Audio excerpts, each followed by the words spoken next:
Hello, I'm Alex. Welcome to my channel. So today I have another story for you. This is a case that's currently ongoing in the Park City, Utah area, a very beautiful ski resort destination, and it's been lately riddled with controversy involving a Kouri Richins. This lady right here, I mean, it's pretty strange, but if you haven't seen my videos before, basically what I do is I explain the story chronologically and go through and give some of my commentary in between. So let's get started.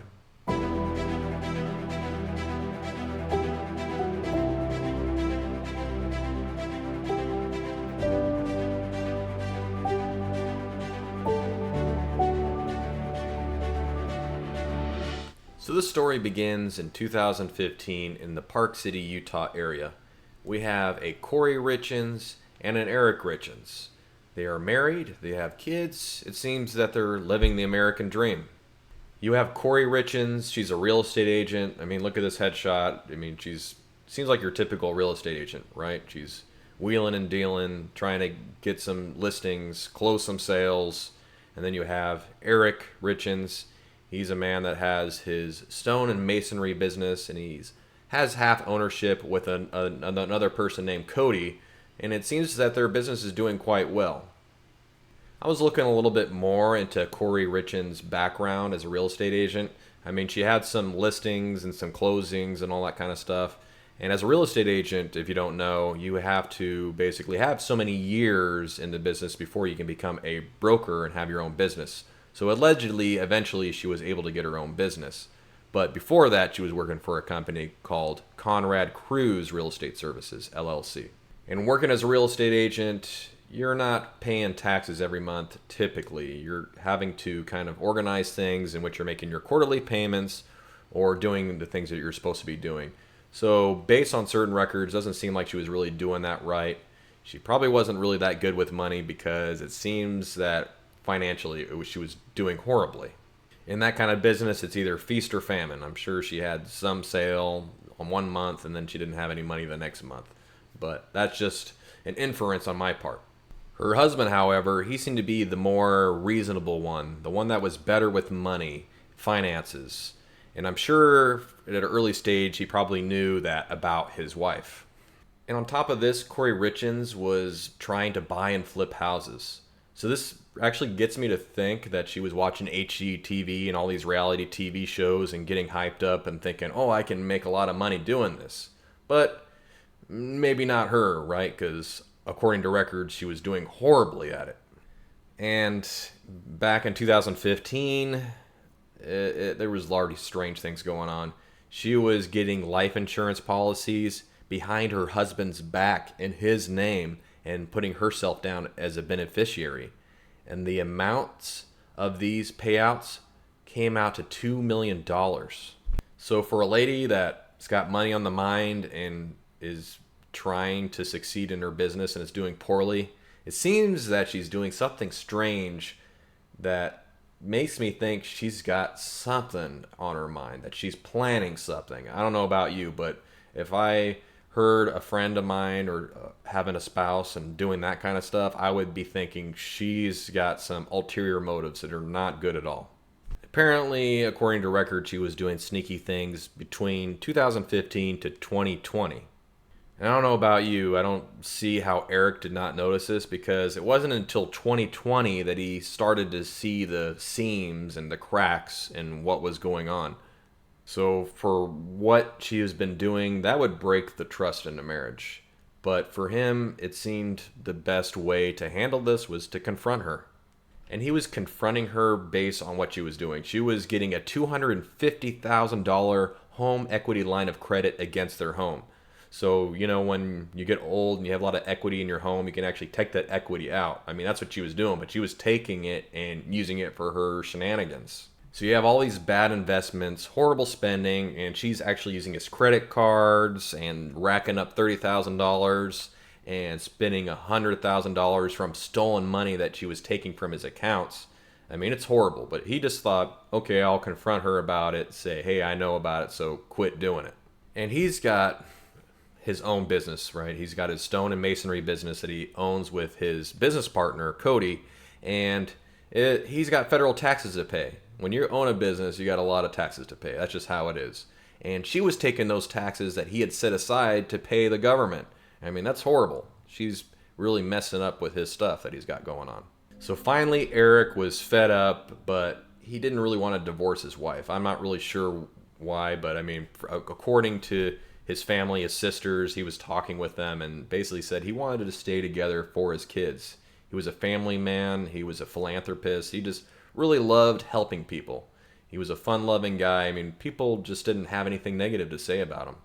But what Eric did was pretty smart. He did go to an estate planner and changed his will's beneficiary to his sister. So his sister, he trusted her a lot more than this wife of his that was doing all these strange things.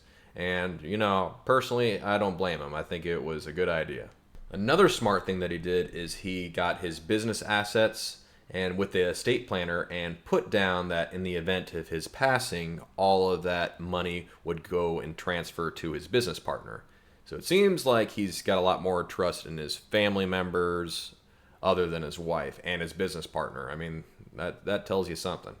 And by January 2022, things start to get really hairy as far as Kouri is concerned because it seems that she's got some other aces up her sleeve.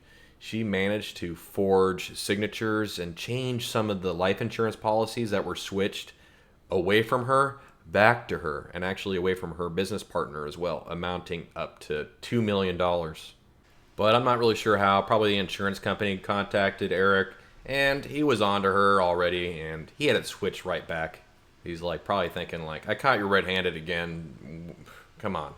I'm sure at this point he was seriously considering divorce even more. I mean, he talked to family and they reported that, yeah, he was really wanting to divorce this lady, but he was still just thinking about it.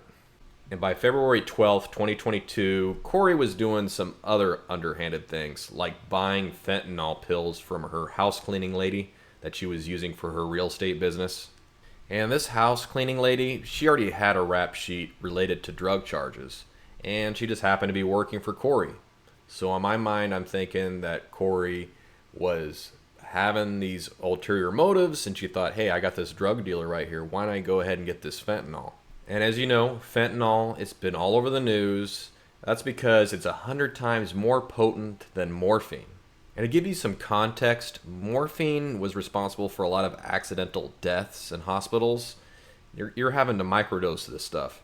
And as far as fentanyl is concerned, it's 100 times more potent. You can just see how dangerous it can be. And there's a lot of people terrified with this fentanyl because it's laced in everything. I mean, there were these Air Force Academy members that OD'd on fentanyl because they thought they were getting straight cocaine, but they weren't getting straight cocaine. It was being laced with fentanyl. And I'm sure there's a lot of people out there that are afraid of a nephew or this or that or cousin that's maybe doing certain things like that, and it's just horrible. You don't want fentanyl to be laced in that stuff because if they're just experimenting or in the wrong place at the wrong time, it's very fatal.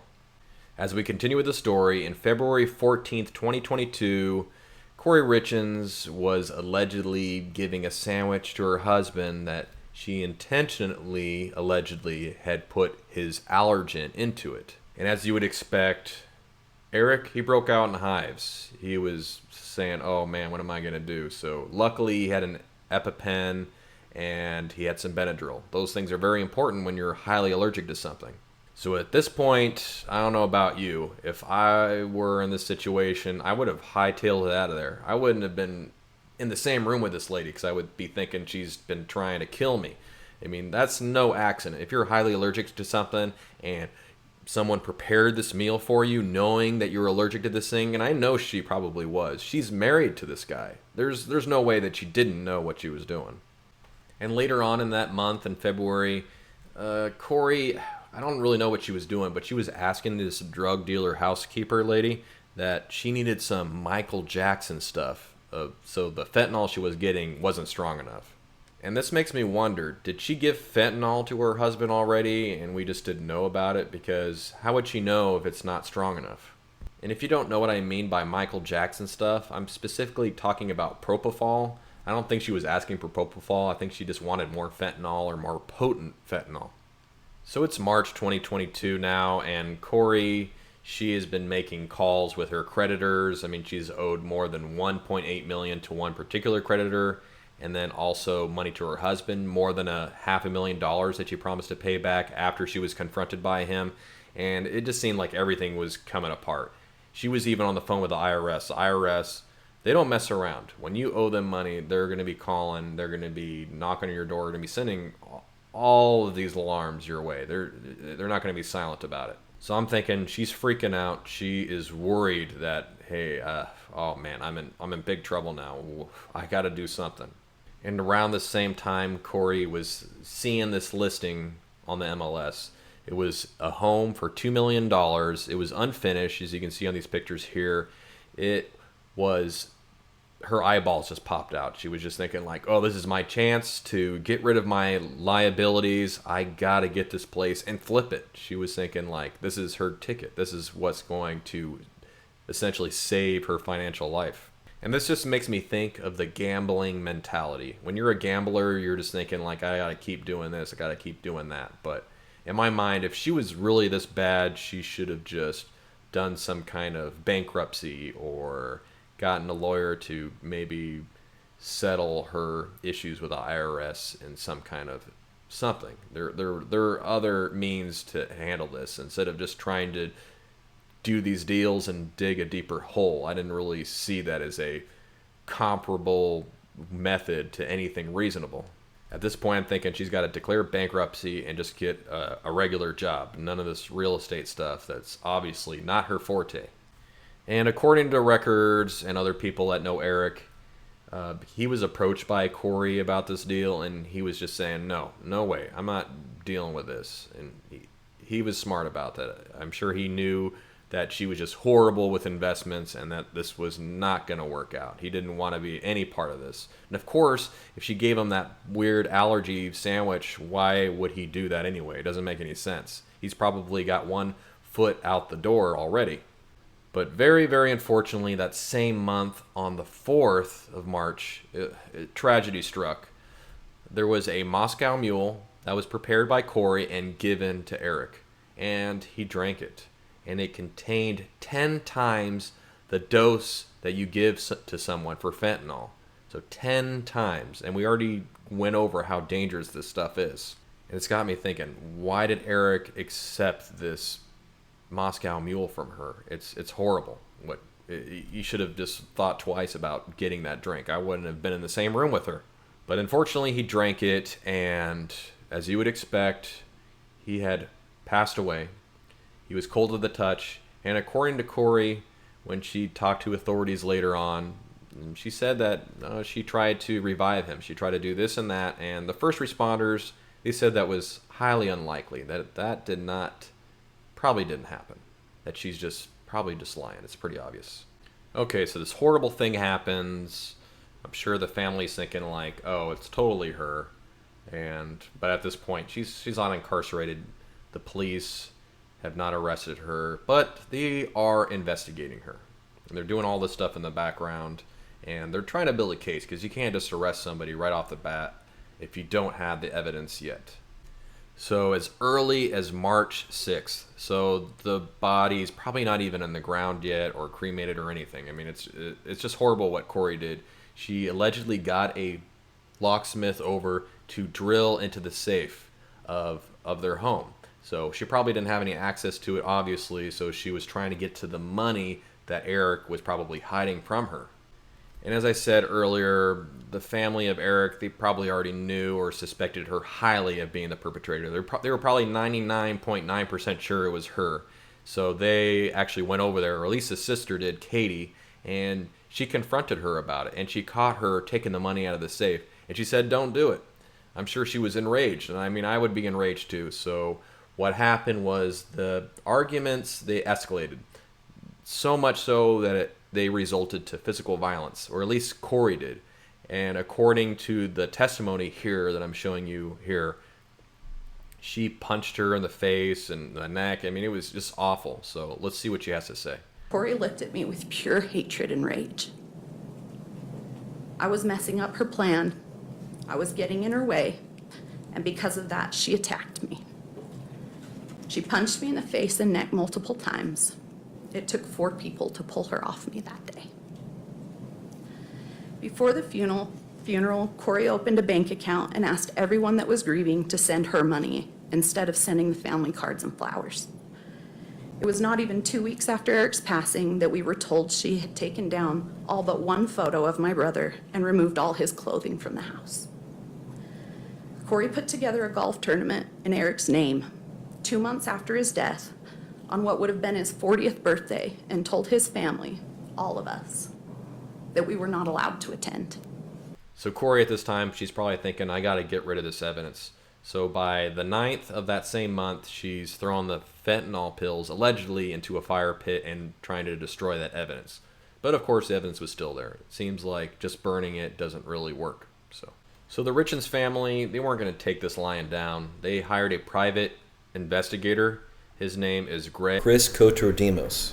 I'll show you some of the court footage of where he's talking about what he did, but he had all of this experience as a law enforcement officer, and he's probably seen a lot of different things, and he knew what to do. So they were pretty confident in his abilities to surveil the area, question neighbors, try to get whatever dirt they could on Kouri to help build a case against her. That phone accessed a site for an article entitled "How Do Police and Forensic Analysts Recover Deleted Data from Phones?" Yes, That phone searched, quote, "luxury prisons for the rich in America." it did.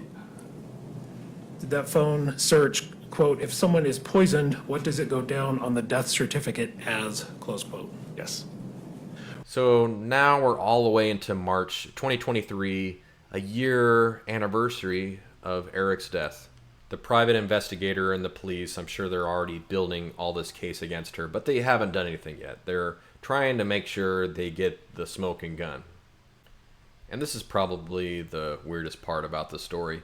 In March 7th, she published a book, a children's book about her husband's death. And this purpose of this book was to help grieving families and children, particularly, to get over a passing loved one, in this case, a father. So you actually wrote this book with your children. I did. Mm-hmm. And it's only been a year. How did you process and say you go from processing death to I need to write a book and help others? You know, I just watched the struggle that my kids were going through. And I actually, I went on Amazon and Barnes & Noble and trying to find something that we could use to cope at nights. Nights are the hardest, it seems like, for everybody when, dealing with anything. But I just wanted some story to read to my kids at night.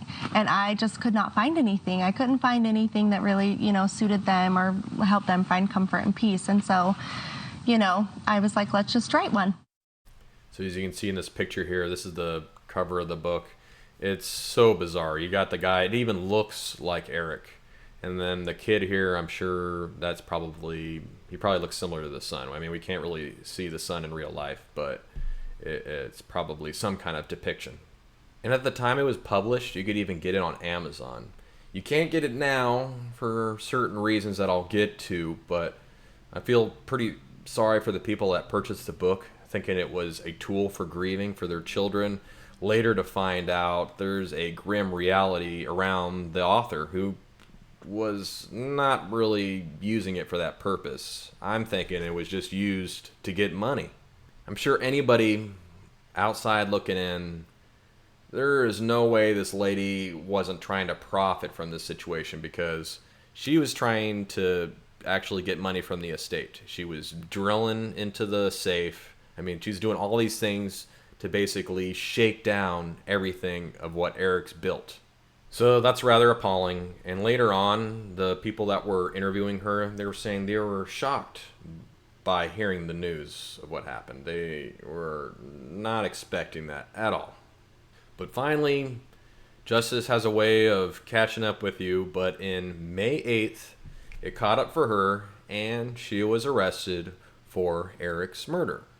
And she's currently incarcerated, and I will actually get into some of what's happened in court so far. It's pretty interesting. Since she's been incarcerated, she's tried to sue the estate to get more money. She's saying she's entitled to it.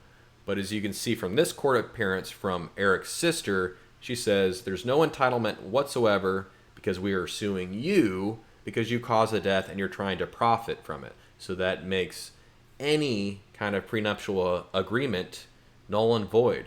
That pretty much makes any prenuptial agreement null and void, because if one's a cause of the other person's death, why would they get their money? And you can see in this court appearance, I'm not buying it. She looks like she's like crying, but I don't know. It looks like a little bit of like a smirk and a laugh before she's crying. It is just so jilted. I don't believe it for 1 second. And do those text messages read, "I pumped so damn hard, so hard, screaming at him to come back to life"? Yes.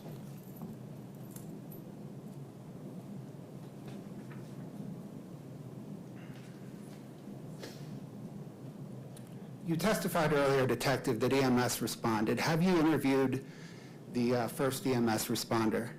Yes, I have. What observations did that EMS responder make? They told me that when they arrived, they began CPR compressions on Eric, and that upon beginning those compressions, Eric began to foam at the mouth. He stated that that observation indicated that CPR was not likely conducted before he arrived. You can see that the judge, he's denying bail. He's not going to allow her to get out because she had all of these items that indicated that she was going to try to flee. Who knows? Maybe she was going to go to Mexico or some other place and hide out for a while. Considering her decision so far, I wouldn't run it past her. And I think the judge made the right decision in denying any kind of bail, because even though she hasn't gone to trial yet, there's really no good reason to let her out, in my opinion. The state has offered substantial evidence that defendant procured fentanyl on more than one occasion, and on at least one occasion deployed that fentanyl to cause the death of another person. As a general matter, an individual who is capable of this kind of decision making is not a good candidate for supervision in the community. More specifically, given the uniquely dangerous nature of fentanyl, which has been demonstrated tragically by events in Summit County, defendant's alleged conduct, as supported by substantial evidence, is especially dangerous. Indeed, these circumstances constitute clear and convincing evidence that defendant would pose a substantial danger to the community if released on bail, a substantial danger that cannot be adequately managed by any combination of conditions of pretrial release that are available in Summit County. For these reasons, the court finds the circumstances of this case, as supported by substantial evidence, weigh soundly against any form of pretrial release. The state's motion for pretrial detention is granted. Defendant Kouri Richins shall continue to be detained without bail during the time she awaits trial or other resolution of the criminal charges against her. However, there is the defense. There's the defense lawyer that's thinking like there's not enough evidence against Kouri, that it's all kind of circumstantial, and that she's been pigeonholed in this way because people they lean more towards the guilty idea. They're thinking like guilty until proven innocent, but we have a judicial system, we have a due process in which people are innocent until proven guilty. I might be doing this video and it seems like I'm having kind of a predetermined idea of her being guilty, but I believe that she needs to go to court, she needs to have her trial, and she needs to be found guilty, but according to the right means of doing that. She can't just be, put in prison for the rest of her life if there wasn't enough evidence. So we'll see what that evidence is going to be, but I will make another video to follow up with this one to get more into that. So that pretty much covers it for this video, but thank you for watching. Be sure to like and subscribe below, and stay tuned for new videos, not just this one, but there are many more to come. So until then, I will see you on the next video.